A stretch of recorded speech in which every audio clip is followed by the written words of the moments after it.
اچھا میرے بھائیوں، ایک اور کرنٹ ایشو میں چاہ رہا ہوں ڈسکس کر لوں. اسی ویک کے اندر 3 اکتوبر 2023 کو ایک اعلی سطح کا اجلاس ہوا جس میں آرمی چیف بھی تھے اور پرائم منسٹر بھی اور باقی جو بڑے ذمہ داران لوگ ہیں جو ملک کی سیکیورٹی کو دیکھتے ہیں اور باقی معاملات کو. اس کے بعد ایک اعلامیہ جاری ہوا جو پوسٹ کی شکل میں ہم نے اس سے اگلے دن ہی اپنے آفیشیل یوٹیوب چینل میں ڈال دیا تھا پوسٹ کے طور پر. آپ کو پتہ ہے کہ پاکستانی قوم کی یادداشت تو بڑی کمزور ہے، خبریں سنتے بھی ہیں تو اوور لک ہو جاتی ہیں، لیکن میرے لیے وہ بہت بڑی خبر تھی. میری چند ایک خواہشات کی تکمیل اس کے اندر تھی اور مجھے خوشی ہوئی کہ جہاں کہیں اگر ہماری اسٹیبلشمنٹ کوئی اچھا کام کرتی ہے تو ہم اس اعتبار سے انہیں اپریشیٹ ضرور کریں.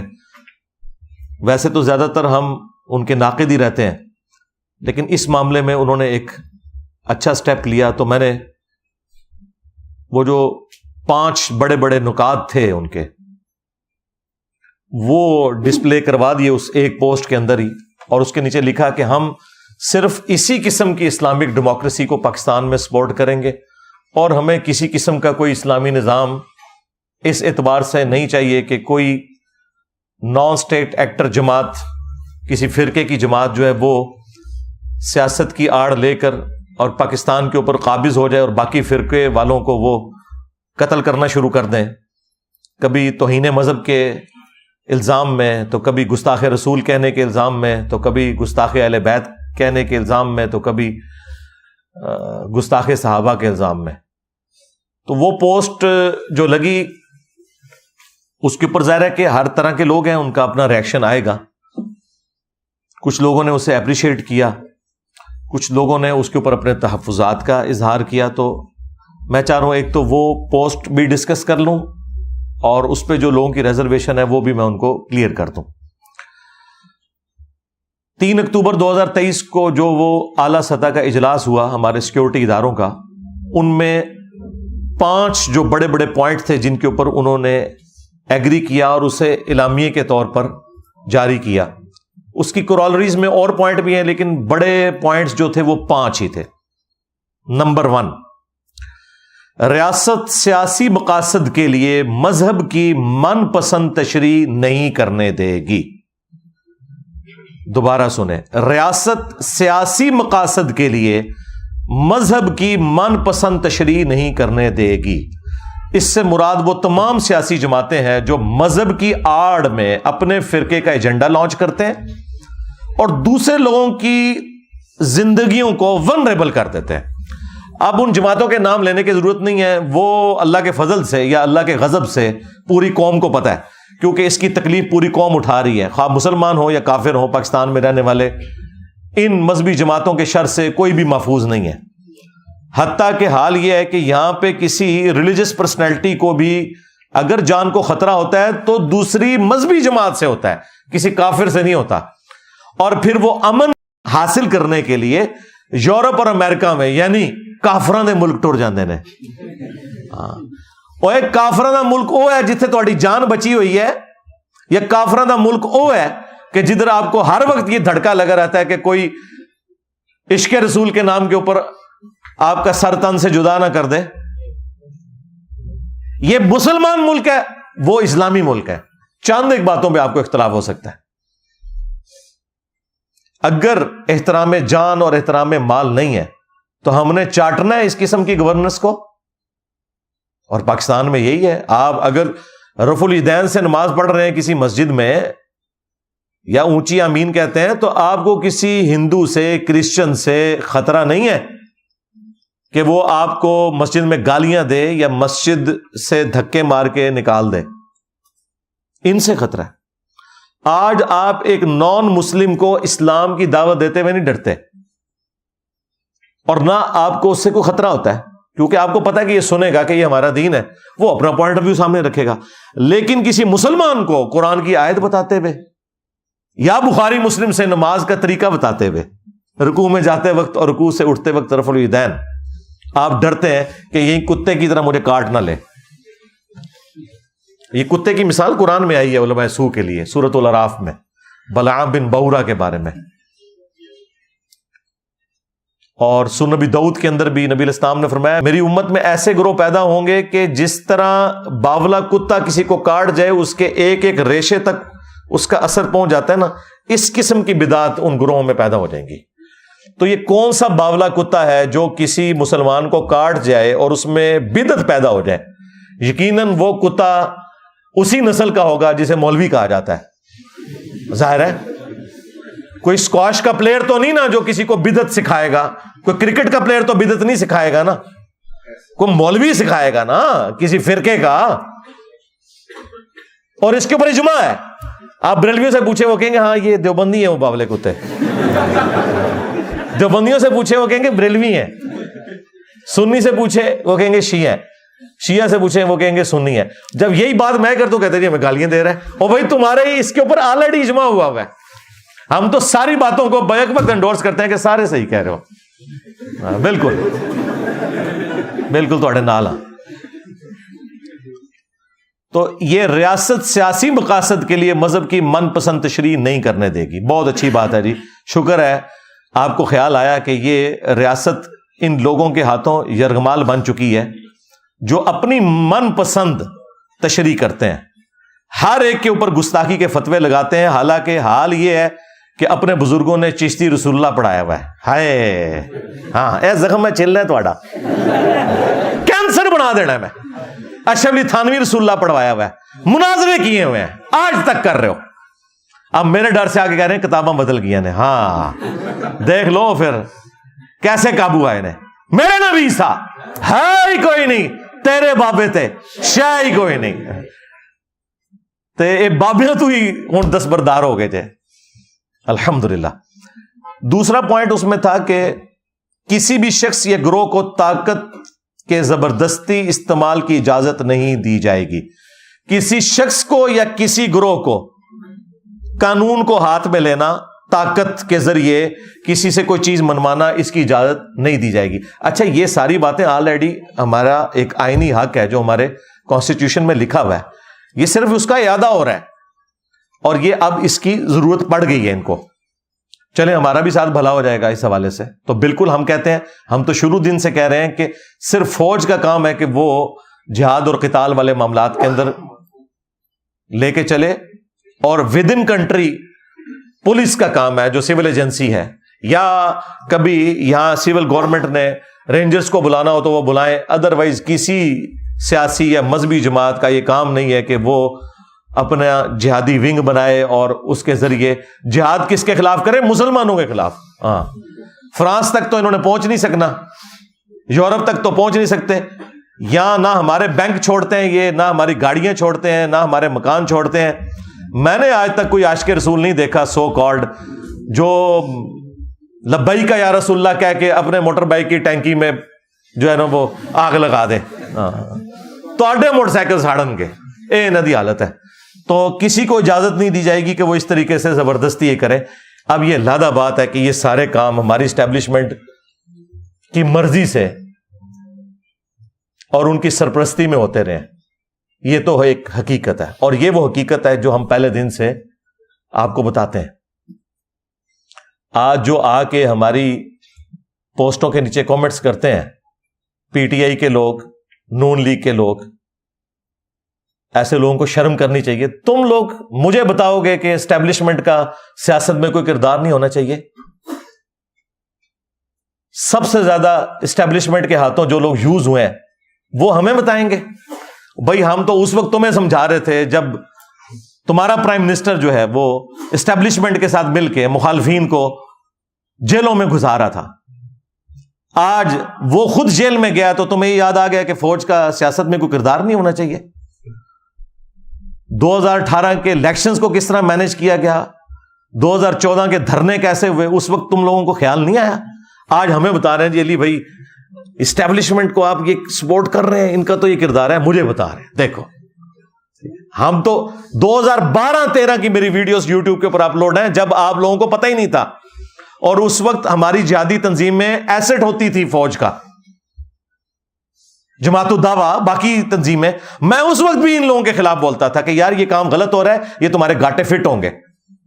یہ تو 2015-16 میں آ کے ان کو جب ہوش آئی، پھر ڈان لیکس ہوئی، FATF حافظہ اللہ آیا، پھر انہوں خیال آیا اچھا وہ بھی سانو گورے نہیں دسنا ہے کہ بندے دے پتر بن جاؤ. گوروں نے جب ان کو بتایا تلوار لٹکی تو پھر ان کو خیال آیا کہ نہیں یار یہ تو اب کام بڑھ گیا، اب ہم نے یہ کام نہیں کرنا. پھر ضرب عزم شروع ہوا، رد الفساد شروع ہوا، اور یہ کرتے کرتے اس لیے آپ دیکھیں جب یہ لوگ سیم پیج پہ تھے نا، چیئرمین PTI اور ان کی جماعت اور اسٹیبلشمنٹ، 2021 کے اندر جب ان سارے لوگوں کی گردنوں میں سریے تھے، اس وقت میرا انٹرویو ریکارڈ کیا تھا حقیقت TV والوں نے، اور اس وقت حقیقت TV خود ان کا ایک ماؤتھ پیس تھا، آپ سمجھ لیں اسٹیبلشمنٹ کا. تو میں نے ان کو انٹرویو میں یہ بات کی تھی کہ میرے انٹرویو میں آپ نے کٹنگ نہیں کرنی، میں جو کچھ بولوں گا اس کا وزن خود اٹھاؤں گا، کیونکہ میں اسٹیبلشمنٹ کے ٹکڑوں پہ کبھی نہیں پلا، نہ میں نے ان سے کبھی کوئی چندہ لیا ہے کہ مجھے کسی کا ڈر ہو اس حوالے سے. تو انہوں نے کہا جی بالکل، وہ میرے اسٹوڈنٹ تھے، انہوں نے ریگارڈ کیا. آپ میرا وہ انٹرویو بھی نکال کے دیکھیں، اس وقت بھی میں نے یہ بات کی ہوئی ہے کہ اب ہماری پالیسی کچھ بہتر ہوئی ہے، لیکن ابھی بھی فوج کو سیاست سے الگ ہو جانا چاہیے، اور انہوں نے کٹنگ نہیں کی. یہ ساری چیزیں میں نے اس وقت بھی ہائی لائٹ کی تھی. اب تو خیر پوری قوم ہی کہہ رہی ہے نا، کیونکہ پیچھے ایک PTI بچ گئی تھی، اس کے ساتھ تو جو کچھ ہو گیا، وہ تو پیپلز پارٹی اور نون لیگ کو بھی اپنے بیانیے میں پیچھے چھوڑ گئی ہے اینٹی اسٹیبلشمنٹ میں. تو ان کو بھی سمجھ آ گئی، لیکن ان کو اس وقت سمجھ نہیں آتی تھی. لیکن پھر 9 مئی ہو گیا، 99 پہ سانپ کاٹ گیا. ہاں، اتنی مشکل سے معاملات بیک فٹ پہ گئے تھے، 99 پہ سانپ کاٹ گیا. پھر اسٹیبلشمنٹ پورا مونسٹر بن کے سامنے آ گئی، اور اب وہ سیاسی جماعتیں بھی جو جماعتیں اینٹی اسٹیبلشمنٹ تھیں، اب وہ بھی ترس کھا رہی ہیں، نہیں جی دیکھو جی PTI والوں نے زیادتی کر دی، تو اب کیا کرے بیچاری فوج. اب بھی بیچاری کر کے خود PTI جو اس وقت مزے لے رہی تھی، اب وہ کہہ رہے ہیں جی ہمارا تو کوئی تعلق نہیں. تو یہ جو 10,000 بندہ اندر پکڑا ہوا ہے، یہ نون لیگ کا بندہ ہے. ہم لوگ نہیں ان کی شکلیں پہچانتے. یہ کون لوگ ہیں جو آگ لگا رہے تھے فوجی تنصیبات کے اوپر جا کے؟ مس میرج تو ہوا ہے. جب ان کو اس کی ہیٹ فیل ہوئی تو اب انہوں نے اعلان برات کر دیا، لیکن وہ معاملہ تو اب بگڑ گیا. اور دیکھ لیں جتنے مولوی یہ خان صاحب کو پھونک چڑھاتے تھے، ایک بندہ بھی ان کی حمایت میں سامنے نہیں آیا. میں نے 9 مئی کی رات کو لائیو سیشن کے اندر سیدھا آرمی چیف کو مخاطب کر کے کہا تھا کہ یہ جو کچھ زیادتی ہوئی ہے، یہ بچے ہیں، ان کو معاف کر دیں. اور اگر آپ کہتے ہیں ہم نے ان کو پکڑنا ہے تو ان کے ان بڑوں کو پکڑو جن کے اعلی کار بنے تھے. ان بچوں کا کیا قصور ہے؟ یہ تو بےچارے ملک کی محبت میں یوز ہوئے تھے، اور ان کو تم نے ڈی ٹریک کیا تو آج انہوں نے آگے تمہیں کاٹ لیا. اور اگر اپنے بڑوں کو نہیں پکڑ سکتے تو ان بچوں پہ رحم کہو یار چھوڑ دو ان کو. صرف میں نے جرت کی. کدھر کے طارق جمیل صاحب؟ ہاں، امت کا رہنما ملا ہے اتنے عرصے بعد. اور بھائی چڑھتے سورج کو سلام ہوتا ہے.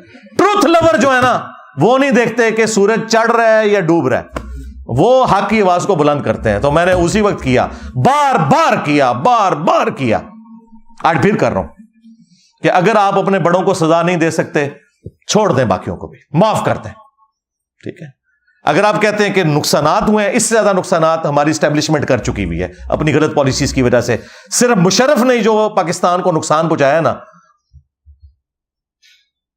امداد ہمیں 5 یا 6 ارب ڈالر ملی ہے، لیکن نقصان ہم 50 ارب ڈالر سے زیادہ کا اپنا کروا چکے ہیں.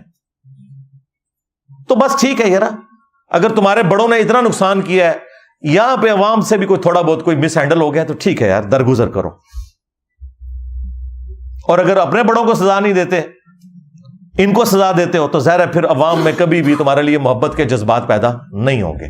یہ تو ہم صرف سمجھا رہے ہیں، ہم نے کوئی پارٹی نہیں بنانی، جتھا نہیں بنانا، روڈ بلاک نہیں کرنی، صرف زبان سے کہنا ہے. مانیں گے ٹھیک ہے، نہیں مانیں گے تو اپنی مرضی. خان صاحب کو بھی ہم بہت سمجھاتے تھے کہ آپ یہ غلط طرف جا رہے ہیں، نہیں سمجھ آئی. اب ان کو سمجھ آ گئی ہے، لیکن اب فائدہ نہیں ہے. مجھے تو وہ اب چھوٹتے ہوئے نظر نہیں آ رہے. جس کیس میں ان کو ڈال رہے ہیں وہ سائفر کیس میں، تو وہ جسٹیفائی ہوں گے سزا دینے میں بھی، لے جائیں گے اس طرف. تو مجھے تو نہیں نظر آ رہا، لیکن اللہ کرے کو معاملات بہتری کی طرف جائیں. ہم تو صرف دعا ہی کر سکتے ہیں، سیدھی سی بات ہے. اچھا، اس میں 1-2 باتیں اور بھی کر دوں، باقی پھر 3 پوائنٹ میں کور کر کے سے کلوز کرتا ہوں ٹاپک کو. ایک تو یہ ہے کہ یہ بڑی چیز ہے انصاف کے لیے کہ آپ اپنے بڑوں کو بھی سزا دیں, اس کے بعد پولیٹیکل لیڈرز یا ان کے ماننے والوں کو سزا دیں. یہ پہلی میری ڈیمانڈ ہے. دوسری ڈیمانڈ میں جو اکثر کرتا رہا ہوں مختلف ویڈیوز میں, 14 اگست کے اوپر تو اکثر میں یہی بات کرتا ہوں کہ ہر کوئی خدا کے لیے اپنا کام کرے.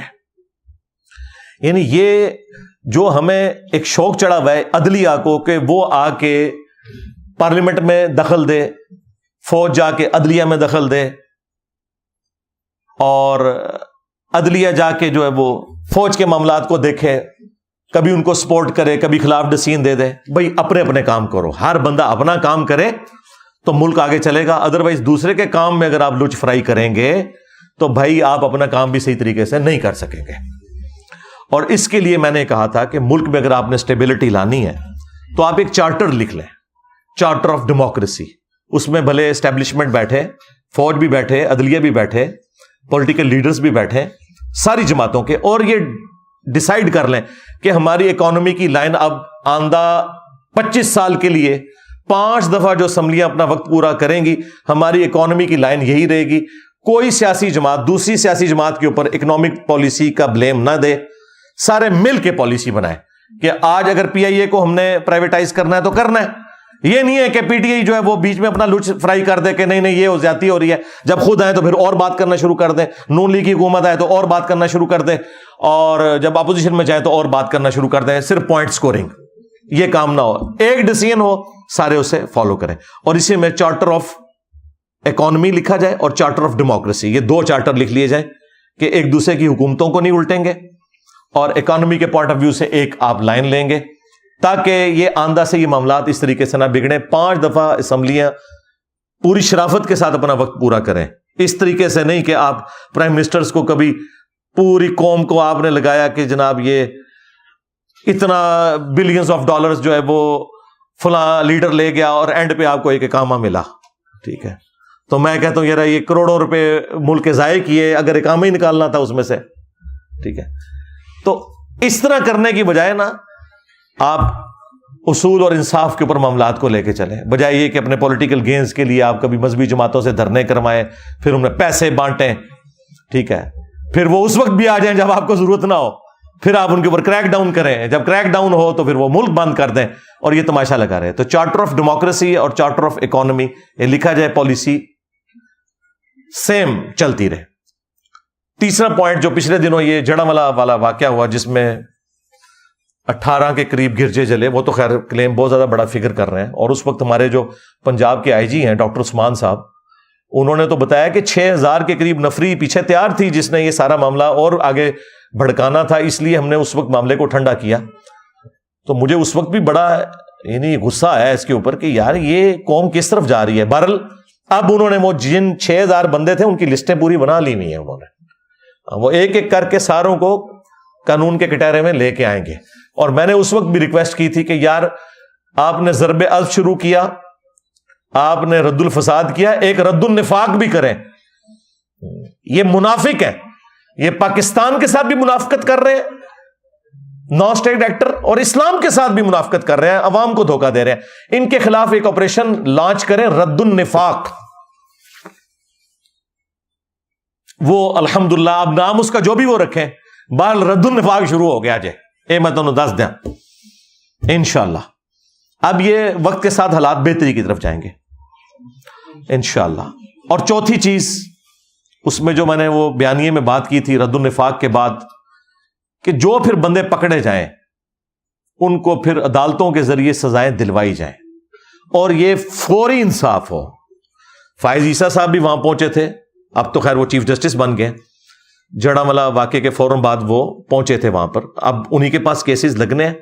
تو اب کسی چیز کو بھی بالائے طاق رکھتے ہوئے جو صحیح ڈیسیژن بنتا ہے وہ کریں. آج تک پاکستان کی تاریخ میں جتنے نان اسٹیٹ ایکٹرز نے اس طرح کی حرکتیں کی ہیں نا, الٹیمیٹلی بڑی عدالتوں سے جا کے چھپ جاتے ہیں. آج تک جو کچھ بھی ہوا بڑی عدالتوں سے جا کے یہ لوگ چھٹ جاتے ہیں.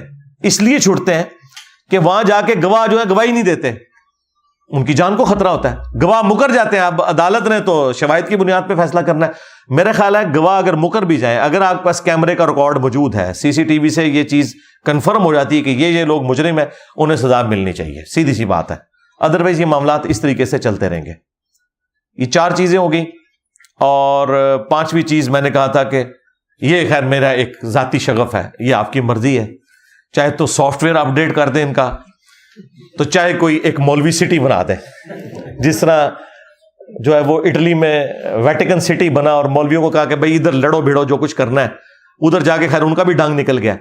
ان مولویوں کو ناردرن ایریا میں شفٹ کریں. جتنے بھی یہ فسادی قسم کے مولوی ہیں نا, ان کی 4 شادیاں کروائیں, ان کو گاڑیاں دیں, ٹھیک ہے, ان کو انٹرنیٹ کے ہائی سپیڈ کنیکشن لے دیں. یار ساڈی جان چھڈن ہے, اتوں انہوں کڈو, خدا دا نہ آ جائے, جب ملک نو رہنے دے قابل رکھنا ہے. تو یہ 5 نکاتی ایجنڈا ہے. نمبر 1, سزا دینی ہے, اپنے بڑوں کو دو, پلس ٹھیک ہے عوام کو بھی دو, لیکن اگر ان کے اوپر ہاتھ نہیں ڈال رہے, پولیٹیکل لوگوں سے بھی پھر صرف نظر والا معاملہ کرو. اور نمبر 2, چارٹر آف ڈیموکریسی یا چارٹر آف اکانومی, یہ دونوں چارٹرز لکھے جائیں اور ایک پالیسی بنائی جائے, تاکہ حکومتیں کوئی بھی آئیں ایک دوسرے کے اوپر بلیم نہ ڈال سکیں, نہ ایک دوسرے کی ٹانگیں کھینچیں. پھر آپ کو وہ ٹرو اسلامک ڈیموکریسی کی برکات بھی انشاءاللہ ملیں گی. نمبر 3, رد النفاق شروع کریں. آپریشن کا نام رد النفاق. اور 4تھی چیز, جب یہ آپریشن ہو اس کے بعد عدالتوں کے ذریعے فوراً سزاؤں والا معاملہ ہو اور منطقی انجام تک پہنچایا جائے. اور 5ویں چیز, مولوی سٹی بنایا جائے ویٹیکن سٹی کے طرز کے اوپر. خیر یہ ساری باتیں میں نے ساتھ اس اعتبار سے ڈسکس کر دی کہ کانسیپٹ کلیئر ہو جائے. تو 2 پوائنٹ ہم ڈسکس کر چکے ہیں اس اعلامیے میں. ایک, ریاست سیاسی مقاصد کے لیے مذہب کی من پسند تشریح نہیں کرنے دے گی. دوسرا, کسی بھی شخص یا گروہ کو طاقت کا زبردستی استعمال کرنے کی اجازت نہیں دی جائے گی. نمبر 3, اقلیتوں کے حقوق اور مذہبی آزادی اسلام اور آئین پاکستان کا حصہ ہے. اور ظاہر ہے بالکل ہے, یہ پاکستان کے جھنڈے میں جو وائٹ نشان ہے یہ غیر مسلموں کے لیے ہے, خواہ وہ غیر مسلم قادیانی ہوں, خواہ وہ غیر مسلم جیوز ہوں, کرسچنز ہوں یا ہندو ہوں. زندگی کا حق نہیں آپ ان سے چھین سکتے. عقیدے کا اختلاف, علمی اختلاف اپنی جگہ, وہ آپ نے کرنا ہے, ڈنکے کی چوٹ پہ کرنا ہے. تم لوگ تو ختم نبوت کے نام کے اوپر صرف چندے کھاتے ہو نا.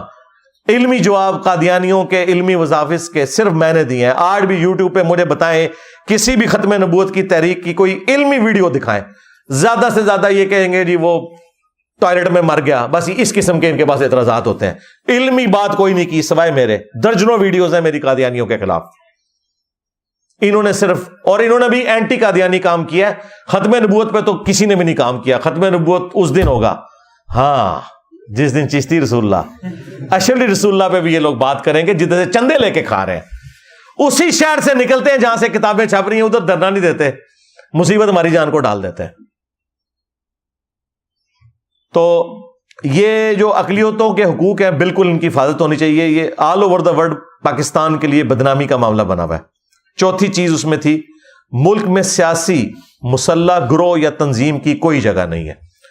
یعنی پہلے لوگ یہ سیاست کی آڑ میں چھپ جاتے تھے کہ جی ہماری سیاسی جماعت ہے نا, جس طرح MKN سیاسی جماعت بنائی ہوئی تھی, ساتھ ایک ونگ بنایا ہوا تھا مسلح قسم کا, اس کی آڑ میں چھپ جاتا تھا.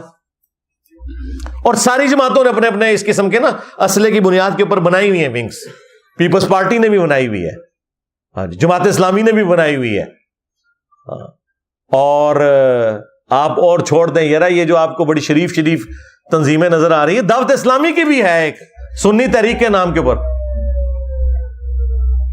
وہ اس طرح کے جو لوگ ہیں ان کے حوالے کرتے ہیں. وہ یہ TLP تو اب آئی ہے نا, اس سے پہلے سنی تحریک تھی.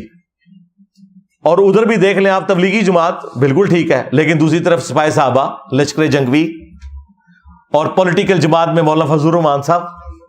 ہاں ہر جگہ انہوں نے اپنی سیاسی بھی معاملات رکھے ہوئے ہیں, ساتھ مسلح معاملات بھی رکھے ہوئے ہیں, اور ساتھ ایک تبلیغی سامنے ایک وہ بھی ونگ رکھا ہوا ہوتا ہے لوگوں کی آنکھوں میں دھول جھونکنے کے لیے. تو یہ انہوں نے کلیئر ریٹ کہا کہ ملک میں سیاسی مسلح گروہ کی کوئی اجازت نہیں جائے گی. یعنی کوئی سیاسی جماعت بھی ہے نا, وہ یہ نہیں کہہ سکتی کہ جی ہم تو الیکشن میں حصہ لے رہے ہیں لہذا کیا مسئلہ ہوا اگر ہم نے ساتھ کوئی اسلحہ رکھ لیا ہے. نہیں, یہ اسلحہ لے کے کل کو آپ لوگ دارالحکومت کے اوپر چڑھ دوڑیں گے اور مصیبت بن جائیں گے باقی لوگوں کے لیے. اور پانچواں جو اعلامیہ تھا وہ یہ تھا کہ طاقت کا استعمال صرف اور صرف ریاست کا دائرہ اختیار ہے.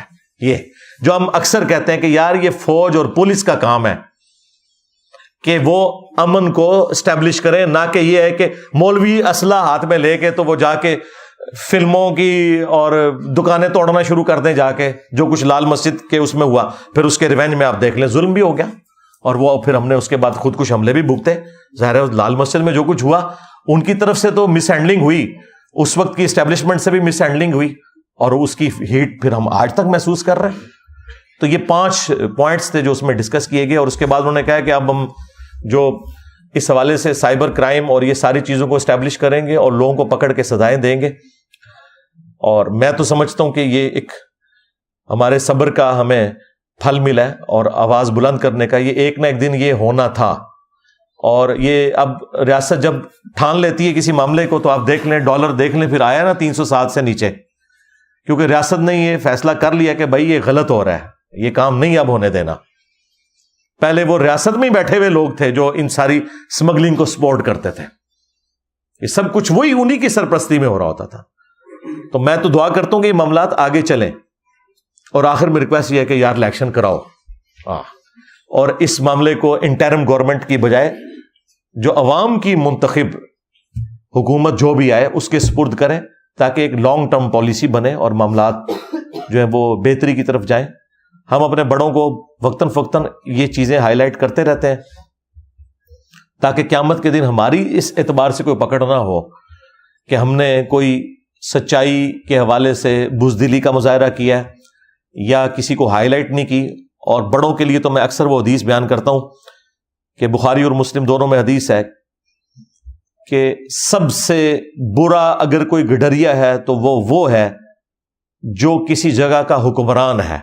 جس طرح گڈریا بھیڑ بکریوں کی حفاظت کرتا ہے نا، اس طرح حکمران عوام الناس کے اوپر ایک اللہ تعالی کی طرف سے مقرر کیا گیا ہے. اگر اس نے انصاف نہ کیا تو جنت کی خوشبو بھی نہیں پائے گا. یہ حدیث بخاری مسلم میں ہے کہ حکمران نے اگر انصاف نہ کیا تو جنت کی خوشبو بھی نہیں پائے گا. یہاں تو لوگوں کو شیروانی پہننے کا، بیج لگانے کا بڑا شوق ہوتا ہے، لیکن ان کو پتہ نہیں ہے کہ یہ سیدھا سیدھا جہنم کما رہے ہیں اگر انہوں نے اس پوسٹ کے ساتھ حق نہیں ادا کیا. قیامت کے دن ان لوگوں نے کہنا ہے کہ ہم گمنامی کی موت کسی فٹ پاتھ پہ مر جاتے نا وہ بہتر تھا، ہم آرمی چیف نہ بنتے، ہم پرائم منسٹر نہ بنتے، ہم چیف جسٹس نہ بنتے اگر انہوں نے انصاف نہ کیا. تو انہوں نے آخرت میں کہنا ہے کہ یا اللہ ہمیں تو کسی فٹ پاتھ پہ مار دیتا، ہماری لاش کو کوئی دفنانے والا نہ ہوتا، کم از کم آخرت کے عذاب سے تو بچ جاتے. لیکن دوسری طرف اگر آپ انصاف کرتے ہیں تو وہ بھی بخاری اور مسلم دونوں میں حدیث ہے کہ 7 قسم کے لوگ ہیں جنہیں اللہ کے عرش کا سایہ نصیب ہوگا. ان میں سے پہلا شخص وہ ہے جو عادل حکمران ہے. پھر انعام بھی پھر اسی اعتبار سے ہے. ایک اور حدیث ہے بخاری اور مسلم میں، تم میں ہر ایک نگہبان ہے اور اس سے اس کی رعیت کے بارے میں پوچھا جائے گا. پھر نبی صلی اللہ علیہ وآلہ وسلم نے فرمایا کہ ایک حکمران اپنی رعایا کے اوپر حاکم ہے، اس سے اس کے بارے میں پوچھا جائے گا. ایک مرد اپنی بیوی اور بچوں کے اوپر حاکم ہے، اس سے اس کے بارے میں پوچھا جائے گا. ایک بیوی اپنے خاوند کے مال اور اولاد کے اوپر حاکم ہے، اس سے اس کے بارے میں پوچھا جائے گا. لہٰذا اب تو سارے ہی آ گئے. ہاں تسی ایویں خوش ہو رہے سو کہ وڈیاں دا رگڑا لگیا ہوا ہے، بچنا تسی بھی کوئی نہیں. ہاں اگر اپنی جگہ پہ ہم نے انصاف نہ کیا تو اللہ تعالیٰ ہمیں انصاف کے اوپر قائم رہنے کی، انصاف کی تبلیغ کرنے کی، اسی پہ عمل کرنے کی توفیق عطا فرمائے.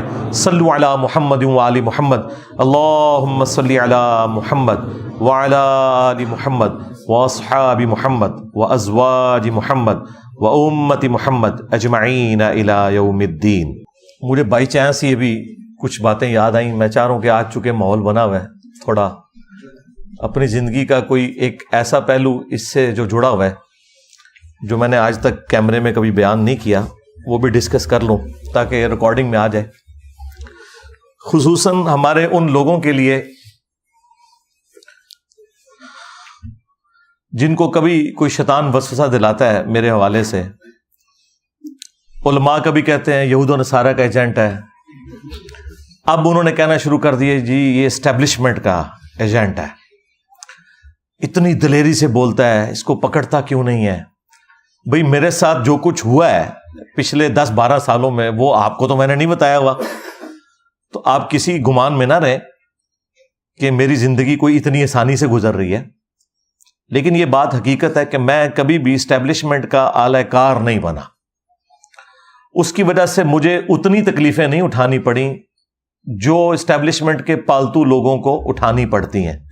یہ آپ کو جتنے صحافی یا پولیٹیکل ونگ کے لوگ نظر آ رہے ہیں یہ سارے کے سارے اسٹیبلشمنٹ کے بینیفیشری ہیں، ان کی تنخواہوں پہ رہے ہیں.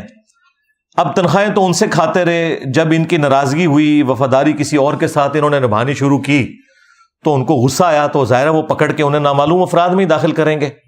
قانوناً غلط کر رہے ہیں، لیکن میں آپ کو جو دنیاوی طور پہ جسٹیفیکیشن ہے وہ بتا رہا ہوں. قانوناً تو میں کسی بھی ایکسٹرا جوڈیشل ایکٹیویٹی کے حق میں کبھی بھی نہیں رہا، خواہ وہ کوئی ریاستی ادارہ کرے یا کوئی مذہبی جماعت کرے یا کوئی بھی کرے. قانون اور آئین کی حکمرانی ہونی چاہیے. لیکن میرے ساتھ الحمدللہ شروع سے ایک غیرت والا ایلیمنٹ اٹیچ رہا کہ میں نے کبھی بھی کسی کے اعلی کار بننے سے ہمیشہ انکار کیا، نہ کسی پولیٹیکل جماعت کا ساتھ دیا، نہ کسی ریاستی ادارے کا. البتہ اگر میری کوئی بات کسی پولیٹیکل لیڈر کے حق میں گئی تو وہ اس وجہ سے نہیں کہ مجھے اس سے کوئی عقیدت تھی، اس کے پیچھے ریزن یہ ہے کہ میں سچائی کے لیے کھڑا ہوا کہ یار یہ اس وقت اس کے ساتھ یہ زیادتی ہے. جس طرح خان صاحب کے دور میں آپ کو پتہ ہے جب کبھی ان کے اوپر مذہبی کارڈ یوز ہوا تو میں نے ان کے حق میں آواز بلند کی، تو اس کی وجہ سے بعض لوگوں نے سمجھا کہ یہ کوئی پی ٹی آئی کے پے رول کے اوپر ہے. اور جب خان صاحب نکالے گئے اس وقت میں نے کچھ نصیحتیں کی تو اس وقت انہوں نے سمجھا شاید یہ کوئی اسٹیبلشمنٹ کا بندہ ہے، حالانکہ ایسا نہیں تھا. مجھے کبھی بھی اسٹیبلشمنٹ کے ساتھ دلی عقیدت اس لیول کی ہو نہیں سکتی کیونکہ میں خود ان کے متاثرین میں سے ہوں. لیکن فوج ایز اے ادارہ یا ان کی جو قربانیاں ہیں پاکستان کے لیے وہ اپنی جگہ مسلمہ ہے. وہ آپ لوگوں نے تو صرف سنی ہے، میں نے تو اپنی آنکھوں سے دیکھی ہیں. اور میں یہ سمجھتا ہوں کہ اوپر کے چند ایک لوگ جو اپنی پولیٹیکل گینز کی وجہ سے اپنے زوم میں پاکستان کی بہتری کی خاطر یہ جو تجربے کرتے رہتے ہیں مختلف اوقات میں، کبھی ضیاء الحق کی شکل میں، کبھی مشرف کی شکل میں، کبھی باجوہ صاحب کی شکل میں تو ہمیشہ ان تجربوں کے خلاف رہا ہوں. اور اس کی وجہ سے مجھے مختلف اوقات میں مختلف تکلیفیں بھی اٹھانی پڑی. لیکن جو فوج کا وہ والا ایلیمنٹ ہے وہ آپ کی نظر میں بھی ہونا چاہیے کہ پاکستان میں اگر کوئی آرگنائز ادارہ ہے نا تو صرف فوج ہے. پاکستان کی یونٹی کی علامت ہے تو وہ فوج ہے، اس وجہ سے کہ کراچی سے لے کر کے پی کے اینڈ تک اور ادھر سے آپ مشرقی بارڈر سے لے کر مغربی بارڈر تک ایک ہی ادارہ ایسا ہے کہ جس میں سماوتات کا سسٹم ہے. پولیٹیکل جماعتیں تو ٹوٹی ہوئی ہیں، ایک جگہ ایک جماعت کا ہولڈ ہے، دوسری جگہ دوسری جماعت کا ہولڈ ہے. ہاں کبھی وہ جماعت تھی پیپلز پارٹی، بھٹو صاحب کا ایک پورے کا پورا ایک سارا معاملہ تھا پورے ملک کے اندر، لیکن اب ایسا نہیں ہے. تو یونٹی اس ادارے کی وجہ سے ہے. سماوتات کا جو سسٹم ہے ہمارا، سی پیک کا معاملہ ہو یا باقی معاملات، ظاہر ہے وہ فوج ہی دیکھ رہی ہوتی ہے. پریکٹیکلی جانے بھی وہی دے رہے ہوتے ہیں، پولیس دے رہی ہوتی ہے، عوام الناس بھی دے رہی ہوتی ہے، لیکن فرنٹ محاذ کے اوپر ظاہر ہے فوج ہی لڑ رہی ہوتی ہے. مجھے اس وقت زیادہ احساس ہوا جب میں نے اپنی جاب کے دوران، میں یعنی 2002 میں نے ایک سینسٹیو آرگنائزیشن کے اندر جاب اپنی سٹارٹ کی، نیس کام کے اندر. اس کے اندر ایک این ڈی سی ادارہ تھا، ڈاکٹر سمر مبارک مان صاحب اوور آل ہمارے چیئرمین تھے. ان کے ساتھ بھی مجھے 1 to 1 کئی دفعہ گفتگو کرنے کا، میٹنگز اٹینڈ کرنے کا اتفاق ہوا. اور میٹنگز میں اکثر بریفنگ میں ہی دیا کرتا تھا اپنی اسپیکنگ پاور کی وجہ سے. تو میں نے کافی چیزیں یعنی آبزرو کی وہاں پہ. اپنے اداروں کے اعتبار سے تو خیر ہمارے اٹامی انرجی کے جتنے بھی ادارے ہیں عام لوگ تو ان کے بارے میں اچھا گمان رکھتے ہیں اور کسی حد تک درست بھی ہے، لیکن اتنے بھی کوئی دودھ کے دھلے ہوئے نہیں ہیں. یہاں پہ بھی ظاہر ہے جو ایک حرام خوری والا معاملہ ہے وہ یہاں پہ بھی موجود ہے، اس بڑے لیول پہ نہیں لیکن چھوٹے لیول پہ تو ہے. لیکن اوور آل لوگ کمیٹڈ ہیں، اس میں کوئی شک نہیں. میں نے ڈاکٹر سمر مبارک صاحب کے ساتھ یعنی جو وقت گزارا، میں نے جو سب سے بڑی چیز دیکھی، میں نے انہیں کبھی بھی نہیں پایا کہ وہ یعنی اقامت سے پہلے مسجد میں پہلی صف میں نہ ہو، خواہ وہ فجر کی نماز ہو، گرمیوں کی فجر کی نماز میں بھی وہ بندہ آدھا گھنٹہ پہلے مسجد میں پہلی صف میں بیٹھا ہوتا تھا۔ اس کے بعد پھر عرفان برنی صاحب بنے اور باقی لوگ جتنے ہمارے، ماشاءاللہ مجھے کافی کلوزلی ان لوگوں کو دیکھنے کا موقع ملا۔ وہیں پر مجھے جو چیز آبزرو ہوئی، جو میں کبھی بھی باہر رہ کے نہیں کر سکتا تھا، وہ فوج کا وہ پہلو ہے جو آپ لوگوں کی نظروں سے اوجھل ہے، اور وہ یہ ہے کہ پاکستان کی جتنی بھی یہ سینسٹیو آرگنائزیشن یا ان کی سائٹس ہیں جو پہاڑوں میں بنی ہوئی ہیں، پاکستان کے جو میزائل پروگرام کی سٹوریج، باقی ساری چیزیں ایس پی ڈی کے through, A S F C کے تھرو، یہ ساری سیکیورٹی فوج دیکھتی ہے ہماری ساری سائٹس کی، اور وہ سائٹس کلومیٹرز پہ پہاڑوں میں پھیلی ہوئی ہیں، اور وہ پہاڑ وہ ہیں کہ جہاں پہ صدیوں سے کبھی کوئی آبادی بھی نہیں تھی، اب وہاں سائٹس بنی سیکیورٹی کی وجہ سے۔ اب ظاہر ہے کہ وہ سائٹس تو بن گئی ہیں، لیکن وہ تو اماج گاہ ہیں سانپوں کی، خنزیر وہاں پہ عام پھرتے ہیں، اور اس کے علاوہ بھی کئی ایک موذی قسم کے جانور۔ سائٹس تو اب بن گئی ہیں، ظاہر ہے وہ شام کے وقت وہ ساری چیزیں وہاں جمع بھی ہو جاتی ہیں۔ کئی بار ایسا ہوا کہ ہمارے ڈرائیورز یا سیکیورٹی گارڈز کے کمروں سے سانپ بھی نکل آتے تھے، ظاہر ہے پہاڑوں کے اندر ہے، اب کتنی آپ صفائی کر سکتے ہیں، اتنا کچھ مینج کریں۔ تو مجھے وہاں جا کے احساس ہوا، ورنہ میں یعنی کوئی، چونکہ بڑوں کی پکچر میرے سامنے تھی نا، میں تو شروع سے ایک ڈیموکریٹک قسم کا بندہ ہوں، تو مجھے پالیٹکس میں جو فوج کا کردار ہے نا، یہ کبھی بھی اچھا نہیں لگا۔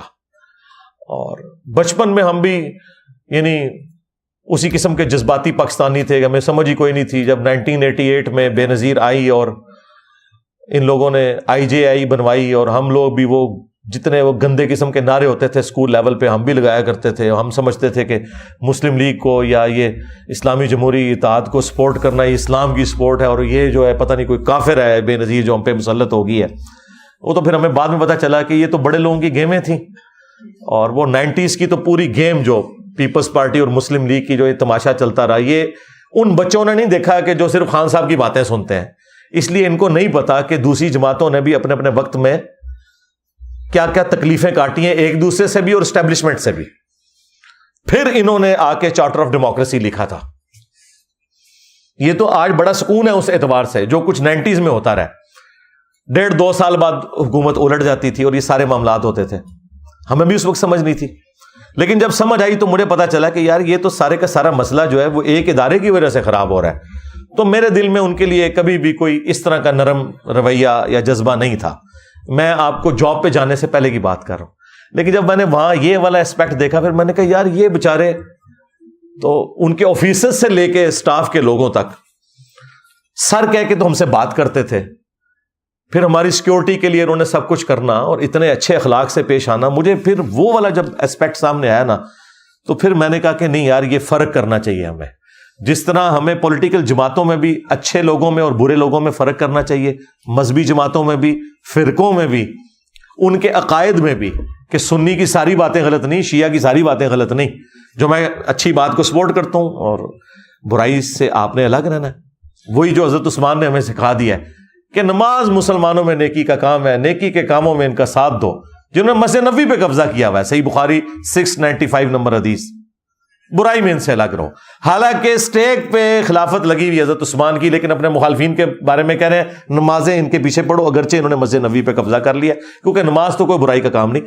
لہٰذا پاکستانی قوم بھی دیکھے کہ اچھائی کے کاموں میں تو کم از کم اسٹیبلشمنٹ کا ساتھ دیں، فوجی قیادت کا بھی ساتھ دیں، پولیٹیکل قیادت کا بھی ساتھ دیں، پرائم منسٹر کا بھی ساتھ دیں، ہاں برائی میں الگ رہیں، اور اپنا پروٹیسٹ بھی ریکارڈ کروائیں، لیکن صرف دشمنی پہ اتر کے اس لیول پہ چلے جانا کہ آپ ان کے بارے میں نیگیٹو رویہ اختیار کریں۔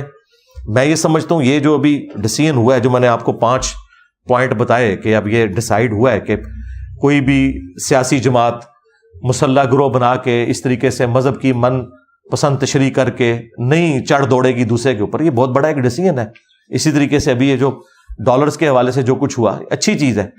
باقی ہم وہ کہتے ہیں کہ الیکشن اپنے ٹائم پہ ہونا چاہیے، بالکل، اس میں پولیٹیکل لیڈرز کے خلاف اگر کیسز بنے ہیں تو ان بڑوں کے خلاف بھی بننے چاہیے جنہوں نے ان پولیٹیکل لیڈرز کو یوز کر کے اس طرح کے تجربات اپنی پاکستانی قوم کے اوپر کیے، وہ اپنی جگہ، وہ تو میں بار بار ریکارڈ کرواتا ہوں، لیکن یہ والا اسپیکٹ یاد رکھیں، کیونکہ میں نے دیکھا ہے کہ جب سے خان صاحب کے ساتھ یہ سارا مسئلہ ہوا ہے نا، تو پی ٹی آئی جو ہے نا وہ بہت آگے چلی گئی ہے اس معاملات میں. نون لیگ تو شاہی کوئی نہیں اس کے مقابلے میں رہی ہے کہ جس طرح کی اب یہ زبان پاکستان کے اداروں کے بارے میں استعمال کر رہے ہیں، اس سے اداروں کو تو کوئی نقصان نہیں ہونا، پاکستان کا بیڑا غرق ہو جانا ہے. ان کے ہاتھ میں بھائی سلطہ ہے، ان کے ہاتھ میں بندوق ہے، وہ پھر آپ کو گھروں سے بھی اٹھائیں گے. پھر آپ لوگ جو ہیں وہ جتنے بھی بنے ہوئے ہیں، اب مجھے بتائیں وہ پی ٹی آئی کے لیڈر جو کل تک کہتے تھے کہ نواز شریف بھگوڑا آتا کیوں نہیں ہے، اب میں حماد اظہر سے نہ پوچھوں کہ تو کیوں بھگوڑا ہے، آ نا عدالتوں کا مقابلہ کرنا. جب تو بلاتا تھا نواز شریف کو کہ آؤ جی عدالتوں کا سامنا کرو، کیسز کا سامنا کرو، تو تم لوگ کیوں، مراد سعید کیوں بھگوڑا ہوا ہے، آؤ نا عدالتوں کا سامنا کرو نا. تو اب تمہیں اس بات کا جواب مل جائے گا کہ نواز شریف بار سے واپس کیوں نہیں آ رہا تھا. ہاں، کیونکہ جب تک اپنی دم پہ نہ پاؤں پڑے اس وقت تک کسی کی تکلیف کا احساس نہیں آپ کو ہوتا. ہم کہتے ہیں وہ بھی غلط ہو رہا تھا، یہ بھی غلط ہو رہا ہے، لیکن یہ نہیں ہو سکتا کہ آپ اس کو جسٹیفائی کریں اور اسے غلط کہیں، یا اسے جسٹیفائی کریں اور اسے غلط کہیں. اب تو خیر خان صاحب نے خود بھی مانا ہے، خان صاحب نے کہا کہ جی میں نے نہیں نواز شریف کی حکومت ہٹائی تھی، وہ اسٹیبلشمنٹ نے ہٹائی تھی. ٹھیک ہے، یہ تو لکھ کے سپریم کورٹ میں دیا ہے خان صاحب نے. جو باتیں اتنے صافی نہیں ان سے منوا سکے، اب ان کو سمجھ آ گئی ہے. تو یہ وقت کے ساتھ چیزیں لرن کرتے ہیں، اب ہماری اسٹیبلشمنٹ بھی سیکھ رہی ہے. پر میں اپنے حوالے سے آپ کو بتا دوں کہ مجھے پہلے نمبر پہ قرآن و سنت ہے، اس کے بعد پاکستان کا آئین ہے، اور اس کے بعد کوئی ریاستی ادارہ یا سیاسی جماعت ہوگی. جو بھی غلط کام کرے گا ڈنکے کی چوٹ پہ میں کہوں گا غلط ہے، یہ کام ٹھیک ہو رہا ہے، یہ کام غلط ہو رہا ہے. تو مجھے جو اپنی جاب سے ریٹائرمنٹ لینی پڑی، اس میں بھی انڈائریکٹلی میرے ساتھ بھی ایک لیول کی ایک زیادتی ہوئی جس کی وجہ سے مجھے لینی پڑی. خیر اس شر میں سے اللہ نے خیر نکالا کہ میری خواہش تھی، ویسے تو میں الٹا بھی لٹک جاتا. میں جس پوسٹ پہ تھا 19 گریڈ پہ اور ایک ٹاپ لیول کے اوپر، تو مجھے تو انہوں نے کبھی بھی ریٹائرمنٹ نہیں دینی تھی جب تک کہ میں اپنے 25 سال سروس کے پورے نہ کرتے ہیں. وہ تو پھر اللہ کی طرف سے کرنا ہوا. یہاں پہ کوئی ہماری ایک ایجنسی کو سیکورٹی کلیئرنس کر رہی تھی، تو وہ اس کے نیچے جو وہ رپورٹیں لکھنے والے ہیں نا، وہ کوئی بریلوی تھا کٹر قسم کا. اچھا، یہ میں بات کر رہا ہوں 2016-17 کی. اس نے نا رپورٹ میں مجھے لکھ دیا کہ اس کا تعلق جو ہے لشکر جنگوی سے ہے، دیوبند کے. اب میرا دیوبند کے ساتھ کبھی بھی کوئی ہمدردی کا رشتہ نہیں رہا، ایٹ لیسٹ جہادی تنظیموں کے ساتھ. خیر وہ ہماری جب آفس میں وہ پہنچی تو فوجی آپ کو پتہ کانوں کے کچے ہوتے ہیں، انہوں نے فوراً کہا جی آپ ریٹائرمنٹ لے لیں. میں نے کہا کس چیز کی ریٹائرمنٹ؟ اچھا ویسے تو مطلب میری خواہش تھی کہ مجھے ریٹائرمنٹ مل جائے.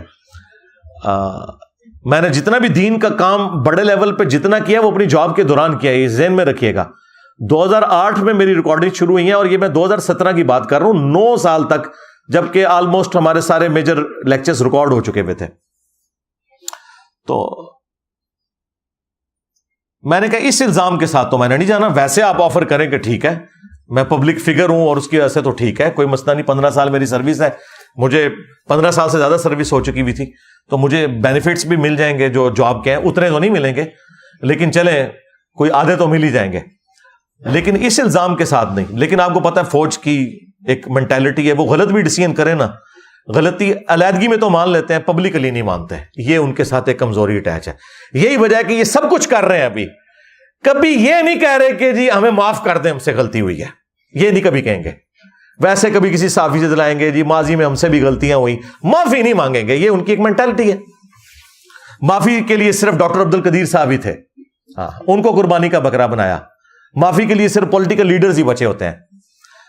یہ میں ساری باتیں آپ کو اس لیے بتا رہا ہوں کہ میرے بارے میں میرے جینز کے اندر موجود ہے کہ یہ اپنے مخالفین کے ساتھ کیا کرتے ہیں. لہٰذا میرے بارے میں تو آپ بھول جائیں، جس طرح آپ یہ بھول جائیں نا کہ میں توحید کے معاملے میں بالکل ننگی تلوار ہوں، اس معاملے میں بھی میں بالکل ننگی تلوار ہوں. مجھے پتا ہے کہ یہ کیا کرتے ہیں.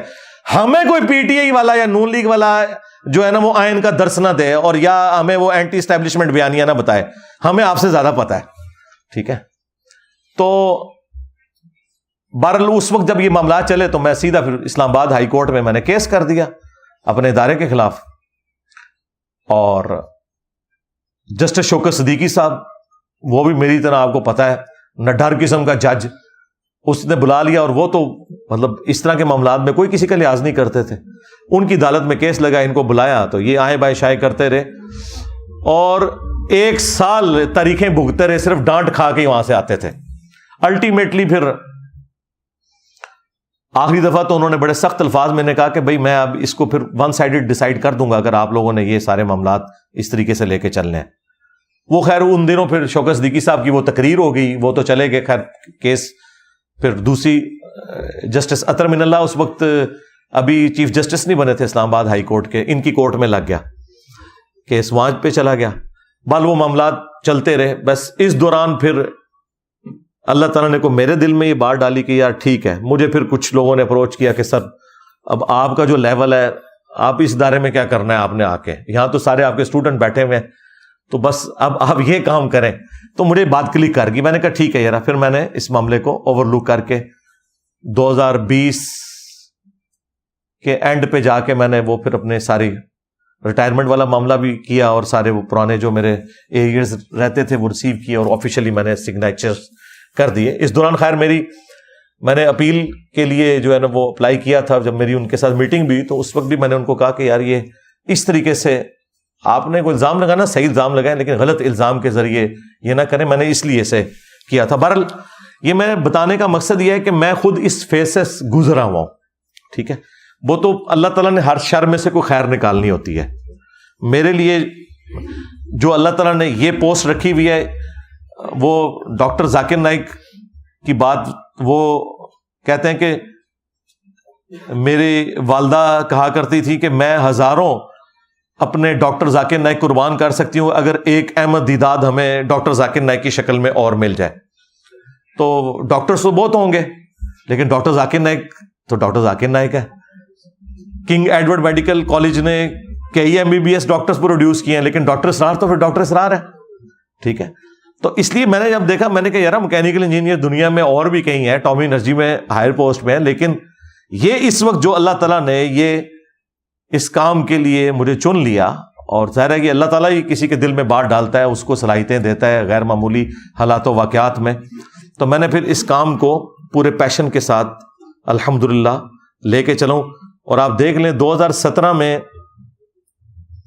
ہمارے 1 لاکھ سبسکرائبرز تھے پورے 10 سالوں کے اندر, اور پھر چند سالوں کے اندر اب آپ دیکھ لیں سبسکرائبرز کو تو خیر سیکنڈری حیثیت حاصل ہے, اگرچہ وہ 2.5 ملین سے زیادہ ہے, لیکن اصل چیز ویورشپ ہے. آج آپ دنیا میں ریلیجن پہ بات کریں تو آپ کو پتہ چل جائے گا کہ وہ فرقے جن کی تعداد کروڑوں میں ہے, وہ مولوی جن کے پیچھے کروڑوں اس فرقے کے لوگ کھڑے ہیں, ان کو کتنی دنیا سنتی ہے دین کے لیے, اور ہمارے پلیٹ فارم کو کتنی دنیا سنتی ہے دین کے لیے, یہ آپ کے سامنے ہے.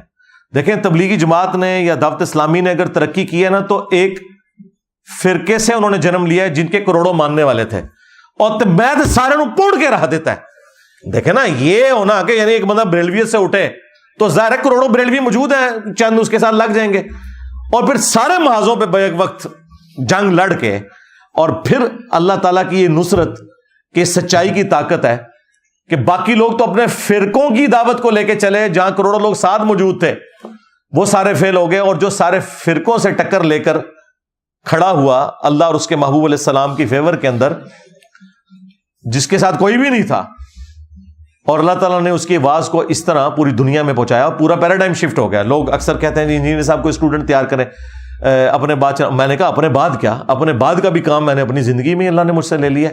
یعنی ہم کوئی بھی اگر ایک اسکول آف تھاٹ کہہ لیں, یا کوئی تحریک, یا کوئی بھی ایسی چیز کوئی بھی لانچ کرتا ہے, وہ کس لیے ہوتی ہے؟ تاکہ ریفارم کی جائے. تو اس پلیٹ فارم کی برکت سے تو پوری نیشن ہی, پوری مسلمان قوم ریفارم ہو گئی ہے. وہ کہتی ہے کہ بھائی ہمیں بتانا ہے قرآن و سنت میں کیا لکھا ہے, لے جاؤ بابے سائڈ پہ. تو یہ سب سے بڑی چینج ہے. اگر کوئی مجھے ایک لائن میں پوچھے نا چینج کیا ہے, اب لوگ کہتے ہیں 10 لکھیا کتھے ہی, ہاں کتنے لکھے ہے, بس یہ بات جب بھی کوئی بریلوی دیوبندی اہل حدیث شیعہ اپنے مولوی سے پوچھے 10 کتنے لکھے ہے, تو یہ چینج ہے.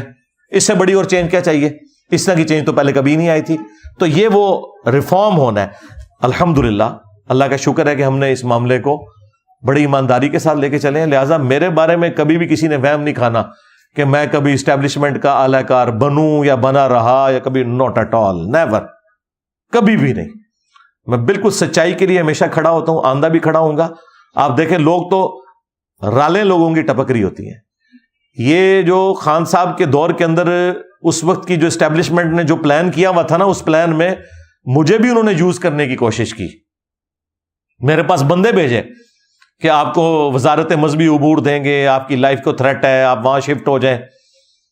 میں نے کہا بھائی میں آپ کو اسسٹ ضرور کروں گا, میں سسٹم کا حصہ نہیں بن سکتا, کسی مولوی کو ہی ڈھونڈیں. ہاں میں آپ کو پورا کورس بنا کے دے سکتا ہوں کہ اس طریقے سے معاملات کو لے کے چلنا ہے, لیکن اگر آپ یہ کہیں نہیں. پھر انہوں نے پھر مختلف پارٹیاں میرے پاس بھیجیں کہ جی وہ جی یہ آپ طارق جمیل صاحب, جواد نقوی صاحب, کچھ علماء کی لسٹ دی, ان کو آپ اکٹھا کریں, ہم تمام ٹی وی چینلز پہ آپ کے پروگرام کراتے ہیں اور ہم اس طریقے سے اس معاملے کو لے کے چلتے ہیں, مولویوں کو سائڈ پہ کریں. میں نے کہا جو ایک دفعہ ان کے ہاتھوں یوز ہو گیا تو کل کو یہ اپنے مرضی کا دین بھی بیان کروائیں گے. میں نے کہا بھائی ہماری معذرت قبول کریں, البتہ آپ دین کی ہیلپ کے طور پہ ہم سے جب بھی کوئی چیز پوچھیں گے وہ ہم ضرور بتائیں گے, آپ کے لیے ہم کام نہیں بھائی کر سکتے, سیدھی سی بات ہے. اور وہ دیکھیں وہ بیچارہ تو اب فارغ ہو کے گھر بیٹھ گیا, جس کا آرمی چیف بننے کا خواب تھا, بندے میرے پاس بھیج رہا تھا, مجھے تو نہیں پتا تھا کہ اس کا اپنا کیا اشر ہونا ہے, خود بھی فارغ ہو گیا. تو دیکھیں میں کبھی بھی نہ ابھی اعلی کار بنوں گا, نہ پہلے کبھی بنا, نہ مستقبل میں. اس کی وجہ یہ کہ ان لوگوں نے ریٹائر ہونا ہے, ان کو تو کوئی جانتا نہیں ہے, لیکن الحمدللہ ہمارے اس پلیٹ فارم کی لیگیسی پرانی ساری کے سارے فرقوں کو پیچھے چھوڑ گئی ہے, کیونکہ ہم نے فرقہ واریت سے بلند ہو کر یہ آواز بلند کی. کوئی چندہ بک نہیں بنائی, کوئی مسجد نہیں بنائی, کوئی مدرسہ نہیں بنایا, سب سے بڑھ کر سب کو مسلمان سمجھتے ہیں, ان کے پیچھے نمازیں پڑھتے ہیں, ان کی زندگی موت کا مسئلہ چندے ان کو دیتے ہیں. تو الحمدللہ اس لیے ہم کہتے ہیں ہمسا ہو تو سامنے آئے. آج تک جتنے مذہبی پیشوا ہیں فرقے لانچ کر کے گئے ہیں, مدرسے بنا کے گئے ہیں, چندہ بک بنا کے گئے ہیں. تمہارے بابوں کی ایک گندگی بھی تم کہو نا کہ یہ والی گندگی انجینئر صاحب آپ کے اندر ہے, وہ نہیں نکال سکتے تم, لیکن کم از کم مان گئے ہو نا کہ وہ گندگی تھی. تو میں نے تو اس سسٹم سے کچھ نہیں حاصل کیا سوائے اس کے کہ میری لائف ونریبل ہوئی, میری فیملی کی لائف ونریبل ہوئی, میرے ٹیم ممبرز کی لائف ونریبل ہوئی, ان کی فیملیز کی لائف ونریبل ہوئی ہیں. اور کیا حاصل کیا اس سے؟ مونیٹائز نہیں کیا اپنا چینل ویڈیو ایڈز کے اوپر. 1 کروڑ سے زیادہ میں مہینے کا کما سکتا تھا اگر ویڈیو ایڈ چلاؤں, جتنی میری ویور شپ ہے. ٹھیک ہے, میں مولوی کیا, میں تو اسٹیبلشمنٹ اور پولیٹیکل لیڈرز کو بھی خرید سکتا تھا اتنے پیسوں کے ساتھ, لیکن نہیں کیا. صرف اس لیے کہ کوئی بندہ کسی بھی اعتبار سے کوئی جھول نہ نکالے. اور میں ظاہر اس کو غلط بھی سمجھتا تھا عورتوں کا ویڈیو میں آنا, یہ بھی ایک وجہ تھی. اور لیکن یہ بھی تھا کہ یار کوئی بہانہ اس اعتبار سے داخل نہ کرے. 3 چیزوں کی کوئی گنجائش نہیں ہماری اس دعوت میں, عورت, شہرت اور دولت. عورت سے مراد یہ کوئی عورت کی تضحیک نہیں, یعنی یہ چھپی دوستیاں جو یہ مفتی کرتے ہیں, تیسری کر لیتے ہیں, پھر چوتھی کر لیتے ہیں, اور پھر مدرسے بناتے ہیں, پہلے شاگردنیاں ہوتی ہیں, پھر چاچیاں بن جاتی ہیں تھوڑیاں. ٹھیک ہے. اس کے بعد شہرت کہ شوق ہے جناب جا کے بڑے بڑے جلسوں سے خطاب کرنے کا, مسجدوں میں کھڑے ہو کے فورن ٹور لگانے کا. نہیں, نیور, کہیں نہیں گیا. جو آتا ہے ادھر آئے گا بھائی.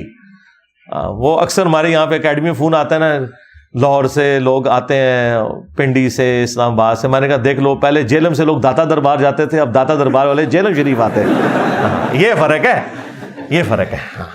کیونکہ باباؤں کے بابا, وہ اس لیے ہے کہ ہماری نسبت بہت اونچی ہے. الحمدللہ میرے نبی سا ہے ہی کوئی نہیں, تیرے بابے تھے شے ہی کوئی نہیں. یہ ہے وجہ. ختم نبوت کی برکت سے جو کام شفٹ ہوا تھا. تو عورت, شہرت اور دولت, یہ 3 فتنوں سے اگر آپ بچ جائیں تو میرے بھائی زمین و آسمان کی ساری جو نیگیٹو قوتیں ہیں, شیاطین مل کے آپ کو نقصان نہیں پہنچا سکتے. جب بھی ڈرل ہوگا نا, یہ دیکھیں جتنے انٹرنیشنل اسپیکر ہیں نام لیے بغیر, کسی کو کوئی زنانی لڑ گئی ہے, کسی کو شہرت لڑ گئی ہے, کسی کو دولت لڑ گئی ہے, اور پوری زندگی دین کا کام کر کے آخر میں ذلیل ہو گئے بڑھاپے میں جا کے. یہ نہ سمجھے کہ کوئی بیڈ لک ہوئی ہے ان کے ساتھ, بیڈ لک نہیں ہوئی ہے, یہ رزلٹ ابھی نکلنا تھا. کام یہ شروع سے اسی طریقے سے کر رہے ہوتے ہیں. وہ اللہ تعالیٰ نے ڈھیل دی کہ شاید پلٹ آئے, کوئی شاید پلٹ آئے, نہیں پلٹتا ٹھیک ہے, بڑھے ویلے جاؤ مر جاؤ اسی طرح. اس لیے یہ نصیحت میں ویڈیو میں بھی ریکارڈ کروا رہا ہوں اپنے تمام سٹوڈنٹس کے لیے بھی, خصوصاً جو ہمارے دعوت کے حوالے سے ختم نبوت کی برکت سے نبی الاسلام کی مبارک دعوت کو لے کے چل رہے ہیں. عورت, شہرت, دولت, ان 3 چیزوں کو ہمیشہ اپنے سامنے رکھنا ہے. ان تینوں چیزوں میں سے میں کسی چیز میں انوالو تو نہیں ہوا.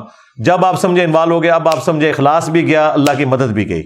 ورنہ مجھے بتائیں ایک بندہ اتنی دلیری کے ساتھ سارے فرقوں کو, ان کے بابوں کو پون کے رکھ دوے اور سارے فیل ہو جائیں, اپنی سارے چندہ بکس کے ساتھ، مدارس کے ساتھ، سارے مولوی مل کے دیکھ لیں آج پوری دنیا میں وہ انجینئر دا فتنہ آ گیا جی، وہ انجینئر دا کچھ کرو جی، انجینئر کر دو جی. پھر کوئی اور بہانہ نہیں ملتا تھا تو پھر فلاں کا ایجنٹ، فلاں کا ایجنٹ. اور اب تو یہ ساری گالیاں اتنی گھس پٹ گئی ہیں کہ اب مجھے خود بھی ہنسی آتی ہے. کبھی کوئی قادیانی کہہ دے یا یہ کہتے، میں کہتا ہوں یار یہ تو کوئی نوی شاید لب کے لے آؤ. ہاں یہ تو ساری چیزیں پٹ گئی ہیں تھوڑیاں. تو اللہ کا شکر ہے، یہ میں نے ساری باتیں اس کے ساتھ اس لیے کر دی تاکہ آپ کو، اگر میری زندگی میں کوئی ایسا ایک چھپا ہوا ایلیمنٹ تھا جو شاید میں نے ابھی تک ویڈیو میں بیان نہیں کیا تھا، تو وہ بھی میں ریکارڈنگ میں لے آؤں، بجائے اس کے کہ میرے بعد کوئی بندہ میری طرف کوئی ایسی بات منسوب کرے تو میں اس کی کلیریفیکیشن خود اس حوالے سے دے دوں. باقی تو اللہ کا شکر ہے کہ ہر بات کی کلیریفیکیشن دینا ضروری بھی نہیں ہے. کسی انسان کا جو کریکٹر ہے وہ خود بتاتا ہے کہ وہ کیسا ہے. تو یہ بار بار جی فلانے نے کہتا جی ایدے تے کوئی گل کرو جی ادھر تے گل کرو، بھائی یہ قیامت تک لوگ باتیں کرتے رہیں گے. اس کا کوئی اینڈ نہیں ہوگا. بات یہ کہ اوورآل ڈاکٹرن دیکھیں، اگر آپ کو اس سے بہتر کوئی پلیٹ فارم نظر آتا ہے، ہم یہ نہیں کہہ رہے کہ آپ وہاں جائیں، ہمیں بھی لے جائیں ساتھ. ہاں اگلی بات کریں گے. یہ حوصلہ کسی میں نہیں ہے. لوگ تو کہتے ہیں انجینئر کو سننا نہیں، اور انجینئر صاحب یہ کہہ رہے ہیں کہ اگر کوئی اس سے اچھی جگہ ہے جہاں پہ لوگ قرآن، بخاری، مسلم، دین کی بات کر رہے ہیں ریفرنس کے ساتھ، آپ وہاں نہ اٹیچ ہو، مجھے بھی ساتھ لے جائیں. ہاں میں بھی ادھر اٹیچ ہو جاؤں، اس کو لا کے ہم یہاں بٹاتے ہیں. ہاں تو یہ اس لیے کہ بھی ہم اپنی کاز کے ساتھ مخلص ہیں.